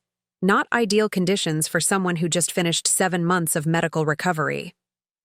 "But you're fully recovered now," Michael said with what I now recognize as deliberate dismissiveness. "Maria just confirmed that you're back to normal function. You're strong enough to handle a little heat and a short transportation challenge." "And honestly, Mom," Jessica added, "this investor meeting could determine our entire financial future. We've been supporting your recovery for 7 months, delaying our own business development. We can't pass up this opportunity when it finally becomes available." The callousness of their reasoning was breathtaking. They were prioritizing a business meeting for a venture they wanted me to fund over supporting me during the celebration of my medical recovery completion. "I understand the meeting is important," I said, trying to remain calm. "But could one of you stay with me while the other meets with the investor? Or could we reschedule our market visit to accommodate both priorities?" Their response revealed the depth of their selfishness and the extent to which they had come to view my needs as inconvenient obligations rather than family priorities. "Eleanor, we both need to attend the investor meeting," Jessica said with artificial patience. "This is a major business decision that affects our entire future, and we can't make it based on only one person's assessment." "And Mom," Michael added, "you're going to be fine managing a simple market visit and transportation home. The farmer's market is safe, you have your cell phone, and you're in better physical condition than most people your age." "We'll be back in 2 hours," Jessica assured me, though her tone suggested this was a final decision rather than a plan open to discussion. "Just enjoy browsing the market and call for a ride when you're ready to head home." Before I could protest further or negotiate an alternative arrangement, they were walking toward their car, leaving me alone at the farmer's market entrance in 95-degree heat after what should have been a celebration of my medical recovery. "We'll see you back at the house later," Michael called over his shoulder as they disappeared into their vehicle. I stood in that farmer's market parking lot, weak from months of recovery and abandoned by the people who had been charging me $2,500 monthly for family support, watching through the heat shimmer as they drove away to pursue their own priorities. The 2 hours I spent at that farmer's market became the most clarifying period of my entire recovery experience. Walking slowly through the vendor stalls in oppressive heat, surrounded by families enjoying their afternoon together, I had time to reflect on 7 months of systematic exploitation disguised as family caregiving. Michael and Jessica had just demonstrated that even on the day of my recovery completion, a milestone that should have been celebrated as a family triumph, their personal business interests took priority over my well-being and celebration. But more importantly, their abandonment at the farmer's market crystallized a pattern of behavior that I had been rationalizing and excusing for months. "Mom, I'm really disappointed that you don't seem to understand how important this wedding is to Tyler and me," Rebecca said during our next conversation about wedding funding, her tone shifting to something colder and more manipulative than I had ever heard from her before. "I thought family was supposed to support each other during major life events." "Rebecca, family is supposed to support each other during medical emergencies too," I replied, shocked by her attempt to reframe my cancer treatment as less important than her wedding celebration. "I'm still in active cancer treatment, and protecting my medical resources should be the priority right now." "But you're doing so well with treatment," she argued with confidence that seemed inappropriate given the ongoing nature of cancer care. "Dr. Rodriguez said the tumors are shrinking, so using some of your medical fund for my wedding wouldn't affect your treatment at all."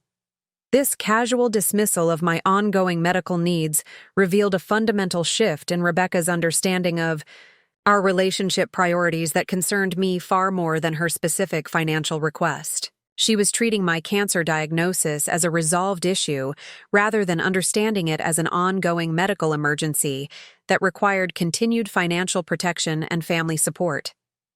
Over the following weeks, Rebecca's pressure tactics escalated through a combination of emotional manipulation, guilt-based arguments, and threats to withdraw her support for my medical care if I didn't provide wedding funding that she increasingly presented as something I owed her rather than understanding, as a generous gift that required appreciation and appropriate timing.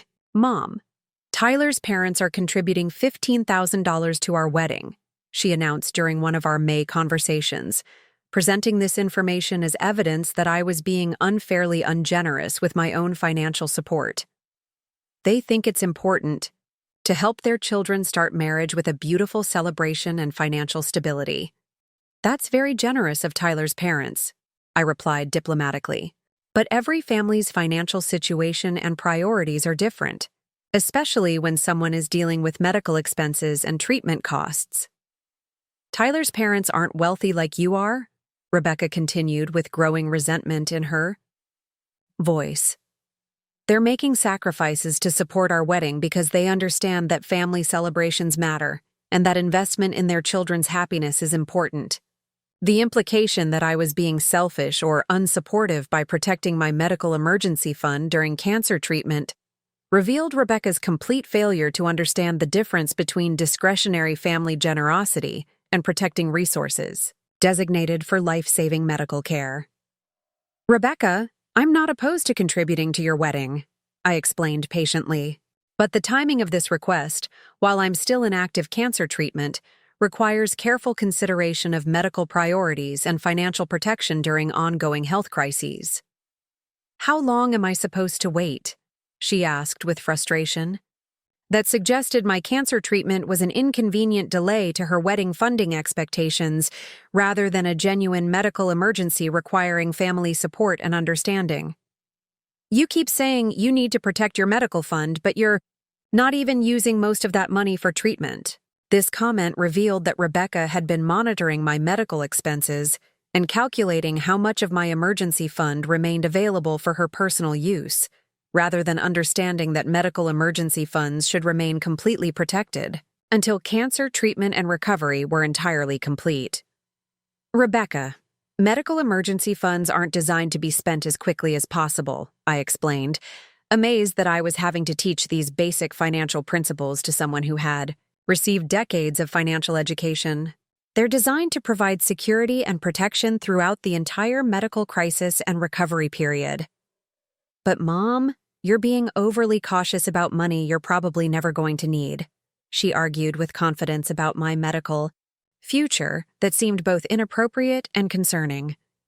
Using $25,000 for my wedding would still leave you with $50,000 for any medical expenses that might come up.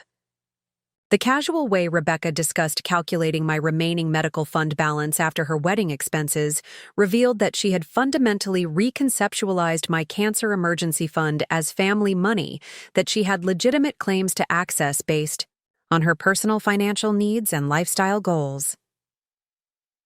By June 2024, Rebecca's pressure campaign had escalated to include Tyler's direct involvement in requesting wedding funding and threats that my refusal to provide financial support would damage our family relationships and limit their future availability for all. Medical assistance and care. Mrs. Chen, Rebecca and I have been talking about wedding planning and family financial support, Tyler said during one of their visits to discuss wedding arrangements. We understand that you're dealing with medical expenses, but we're hoping you might reconsider helping with our wedding costs. Tyler, I appreciate your understanding about my medical situation, I replied carefully. But my cancer treatment is still ongoing, and protecting medical resources remains my priority until treatment and recovery are complete. But you've already spent months in treatment, and Rebecca says the doctors are really optimistic about your prognosis. Tyler continued with apparent confidence about medical predictions that seemed inappropriate from someone with no healthcare expertise. It seems like the worst is over, and now it's time to start thinking about family celebrations and future planning. The suggestion that my cancer treatment was essentially over, and that I should now focus on funding their lifestyle goals, revealed Tyler's complete misunderstanding of cancer treatment realities and his willingness to minimize my medical situation for his personal financial benefit. Tyler, cancer treatment typically continues for 12 to 18 months, followed by years of monitoring and follow-up care, I explained. I'm nowhere near the end of my treatment timeline, and medical emergency funds need to remain protected throughout the entire process. We understand that, Rebecca interjected with growing impatience. But we're not asking you to spend money you need for medical care. We're asking for a wedding gift that any loving mother would want to provide. For her daughter's special day? The attempt to frame my medical fund protection as a failure of maternal love revealed the extent to which Rebecca had reframed this situation to justify accessing my medical resources for her personal celebration expenses. During July 2024, as my surgery date approached and wedding planning intensified, Rebecca's behavior shifted to include subtle threats about her availability for medical support if I continued refusing to provide wedding funding. Mom, Tyler, and I have been offered an opportunity to spend a long weekend in Lake Tahoe with his co-workers right around your surgery date, Rebecca mentioned casually during one of our treatment day conversations. We're trying to decide whether to go, but it would mean I might not be available to help with your surgery and recovery. The timing of this announcement, just weeks before my scheduled cancer surgery, was clearly designed to pressure me into providing wedding funding by threatening to withdraw medical support during one of the most critical periods of my treatment. Rebecca, are you seriously considering going on vacation during my cancer surgery? I asked, hardly able to believe that someone I had raised would use my medical vulnerability as leverage for wedding funding. It's not really a vacation, she replied defensively. It's a professional networking opportunity for Tyler that could be important for his career development. We're just trying to balance all our commitments and responsibilities. Your mother's cancer surgery should take priority over your boyfriend's networking opportunities, I said firmly, shocked that this even needed to be stated explicitly. Of course your surgery is important, Rebecca agreed with false sincerity. But we also have to think about our future and our career development. If you were able to help with wedding expenses, we'd have more financial security and wouldn't feel pressured to take advantage of every professional opportunity. The implication that providing wedding funding would somehow ensure her availability for medical support revealed the extent to which Rebecca was willing to exploit my medical vulnerability for financial manipulation. By August 2024, Rebecca's behavior had deteriorated to the point where most of our conversations involved either direct financial pressure about wedding expenses or subtle threats about reduced medical support if I didn't provide the funding she believed she deserved. Mom, Tyler, and I have been talking about our wedding timeline and financial planning, she announced during one of our increasingly tense conversations. We've decided that if we can't get family support for our wedding expenses, we might need to postpone the wedding until we can save enough money ourselves. That sounds like responsible financial planning, I replied, though I suspected this was another manipulation tactic designed to make me feel guilty about their wedding delays, rather than a genuine commitment to financial responsibility. Though I suspected this was another manipulation tactic designed to make me feel guilty about their wedding delays, rather than a genuine commitment to financial responsibility. Though I suspect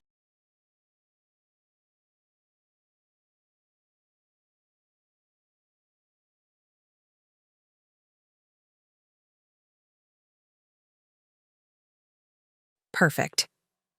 Michael and Jessica had been so focused on extracting money from my recovery that they hadn't mentioned their own financial difficulties or the extent to which their business dreams were built on borrowed money and unrealistic projections. 3 days later, when Michael and Jessica had finalized their investor presentation and were ready to request my financial participation in their expansion plans, I decided it was time to inform them about the consequences of their farmers market abandonment. I need to have a conversation with both of you about some financial decisions I've made recently, I announced during one of our weekly family dinners on the porch. What kind of financial decisions? Jessica asked with the kind of immediate attention that financial topics always generated from them. I've made an offer to purchase a vacation rental property, I said calmly. That's exciting, Michael said, clearly hoping this conversation would involve partnership opportunities or investment advice requests. Where's the property located? Here in Emerald Coast, I replied matter-of-factly. I've offered $1.6 million cash for the beachfront property at 1247 Gulf Shore Drive. The silence that followed was profound as they processed what I had just told them. You made an offer on our property? Jessica asked with shock and disbelief. Yes, I've offered $1.6 million cash with a 7-day closing period. Mom, why would you do that? Michael asked with panic beginning to creep into his voice. Because you abandoned me at a farmer's market in 95-degree heat, on the day I completed my medical recovery to pursue a business meeting for expansion plans you expected me to fund, I replied. And because 7 months of recovery support revealed that your care for me was conditional, minimal, and primarily motivated by financial expectations rather than genuine family concern. But Eleanor, we were trying to build a business that would benefit our entire family, Jessica protested. No, you weren't, I corrected. You were trying to build a business that would benefit yourselves, using my medical vulnerability as leverage for financial support and my recovery period as an opportunity to extract maximum benefit while providing minimal care. That's not fair, Michael said desperately. We've been taking care of you throughout your entire recovery. No, you haven't, I replied firmly. You've been charging me $2,500 monthly for housing while providing minimal actual care. You've been pressuring me to involve you in my business operations. You've been requesting substantial financial recognition for your caregiving sacrifice. And when I needed family support during my recovery celebration, you abandoned me to pursue your own financial interests. That was just one afternoon, Jessica said with increasing desperation. You can't judge our entire 7 months of support based on one scheduling conflict. It wasn't a scheduling conflict, I replied calmly. It was a demonstration of your true priorities. When your personal business interests conflicted with my needs during a medical celebration, you chose your interests without hesitation or remorse. And it wasn't one isolated incident, I continued. It was the culmination of 7 months of systematic exploitation disguised as family caregiving. Michael's response revealed the extent to which they had been counting on my property and their expansion plans for their financial future. Mom, you can't just buy our property out from under us, he said with increasing panic. We've built our entire future planning around this property and the rental income it provides. That was your mistake, I replied. Property ownership and business success are not entitlements that family members can assume or demand. They're achievements that are earned through competence, integrity, and genuine care for others. But we love you, Jessica pleaded. We've been trying to support your recovery while managing our own financial pressures and business responsibilities. Jessica, love isn't demonstrated through paid caregiving services, business partnership pressure, and abandonment during medical celebrations, I said calmly. Love is demonstrated through prioritizing someone's well-being over your own convenience, providing support without conditions or expectations, and being present during their most important moments. You've proven that your relationship with me is transactional rather than loving. You've shown that you view my medical needs as inconvenient obligations and my financial resources as assets you're entitled to access. The conversation continued for over 2 hours, with Michael and Jessica alternating between denial, anger, bargaining, and desperation, as they realized the full extent of what they would lose through their exploitation and abandonment. Mom, please, reconsider this property purchase, Michael begged. We're willing to apologize for any mistakes we made and provide better support going forward. The time for providing better support was during my recovery, I replied. You had 7 months to demonstrate genuine care and family commitment. Instead, you demonstrated selfishness, exploitation, and abandonment. But Eleanor, buying our property seems like an extreme overreaction, Jessica argued. Surely we can work out some kind of arrangement that recognizes both our mistakes and our genuine efforts to help. There is no arrangement, I said firmly. You've shown me who you really are when someone you claim to love needs support during a medical crisis. My business decisions now reflect that reality. Over the following week, Michael and Jessica made numerous attempts to convince me to withdraw my property offer, using every manipulation tactic they had employed during my recovery. They tried. Guilt. Mom, we're your only family. How can you take away our home and business? They tried bargaining. What if we provide full reimbursement for your recovery expenses and give you a partnership in our expansion plans? They tried emotional manipulation. You're destroying our dreams and our financial future over one misunderstanding. They tried financial pressure. Without this property, we can't afford to maintain our lifestyle or build the family we've been planning. But I had learned during my recovery that manipulation tactics only work when the target feels vulnerable, dependent, or guilty. I no longer felt any of those things. My recovery had been completely successful. My health had returned to full function. I was no longer dependent on their minimal and conditional support. And I felt no guilt about protecting my resources and dignity from people who had proven they would exploit medical vulnerability for personal gain. "My property purchase offer is final," I told them during our last conversation about the acquisition. "It reflects the market value of your property and will solve your debt problems while allowing you to start fresh, without the financial pressures that contributed to your poor treatment of family members." 7 days after making my offer, I became the owner of the Emerald Coast beachfront property, where I had spent 7 months recovering from hip surgery while being systematically exploited by family members who viewed my medical crisis as a business opportunity. Michael and Jessica's attempts to maintain contact gradually decreased as they realized that my property acquisition was permanent and that I was no longer a source of financial support or business partnership opportunities. My recovery had ended successfully, with complete restoration of mobility and function. But more importantly, the recovery experience had taught me invaluable lessons about family relationships, financial boundaries, and the difference between genuine care and exploitative manipulation.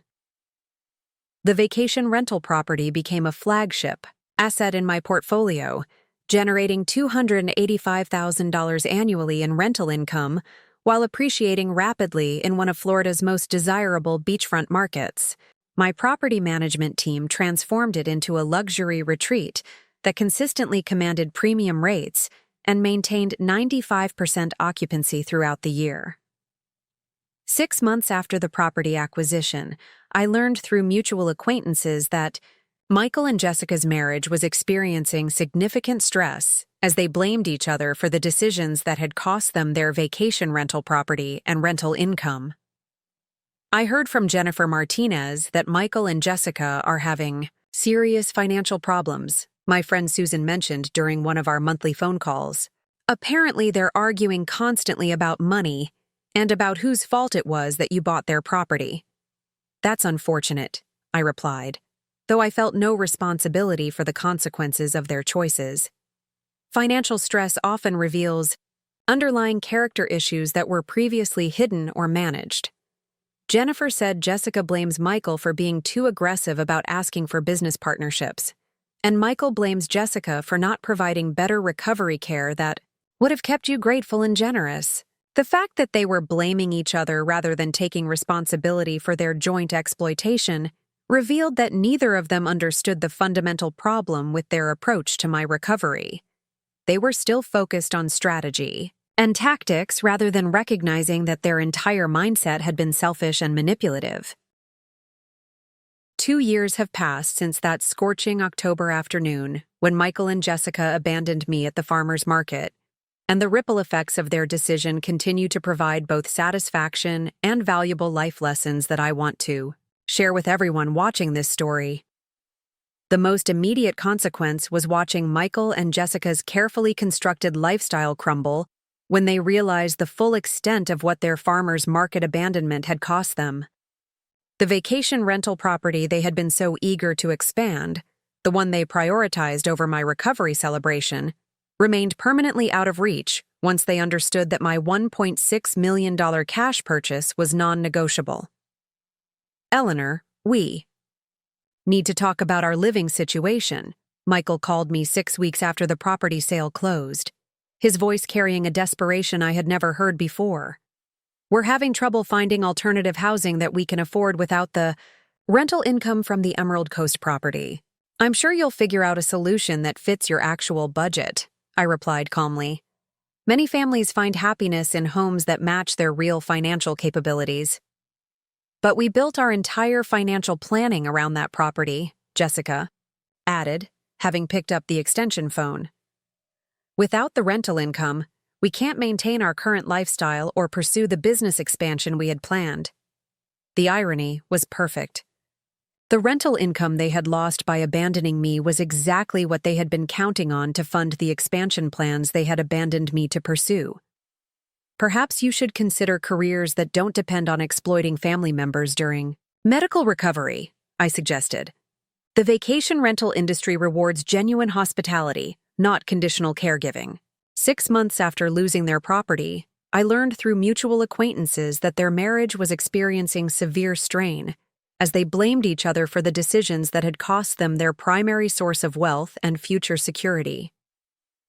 Heard from Dr. Harrison's office that Michael and Jessica separated, my physical therapist Maria mentioned during one of my annual checkups. Apparently, they're in counseling trying to work through financial stress and trust issues.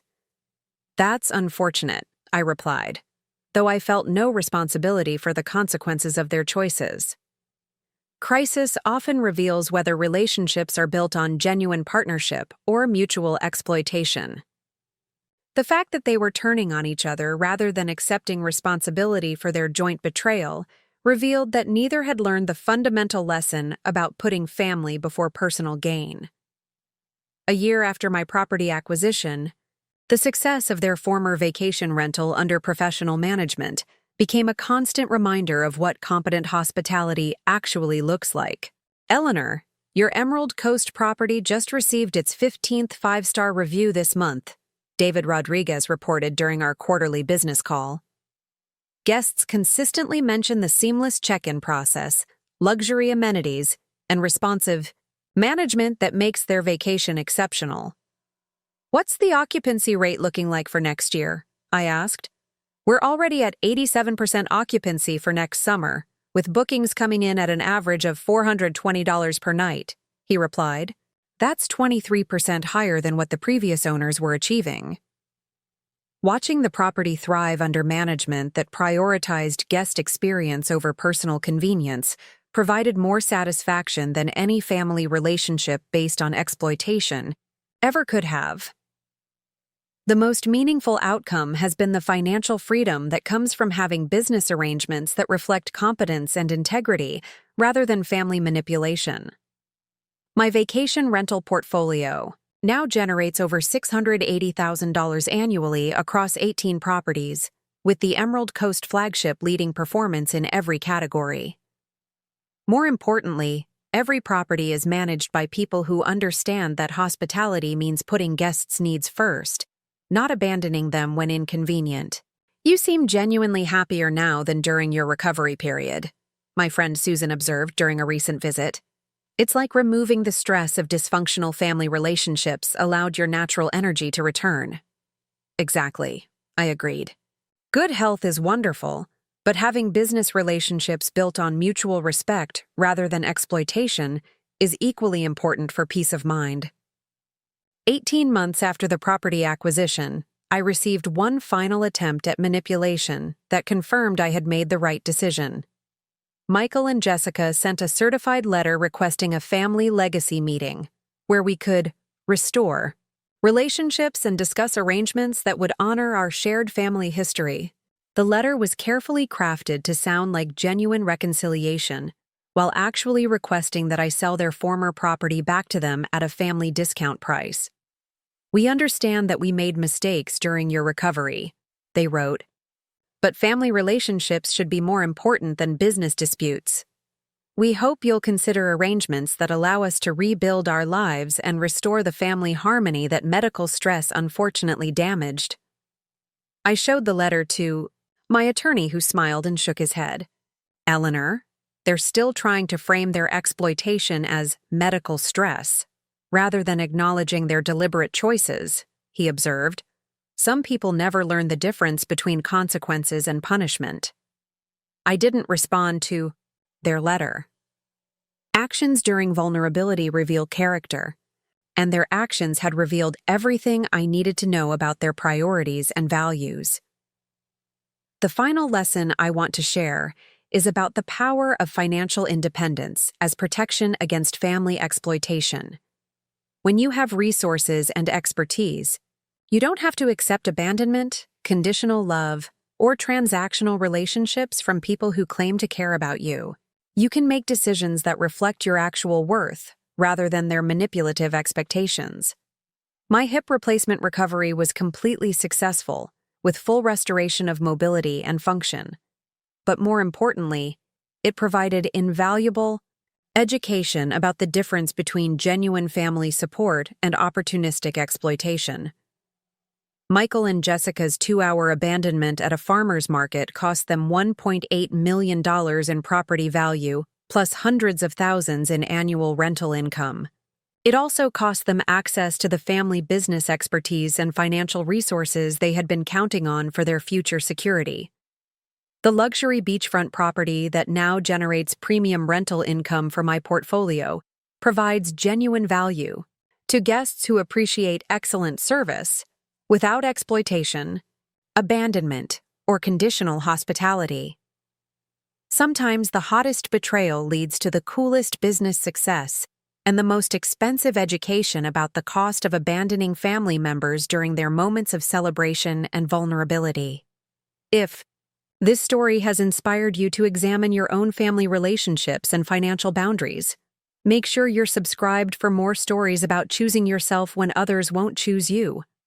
Remember, protecting your resources from family exploitation isn't selfish.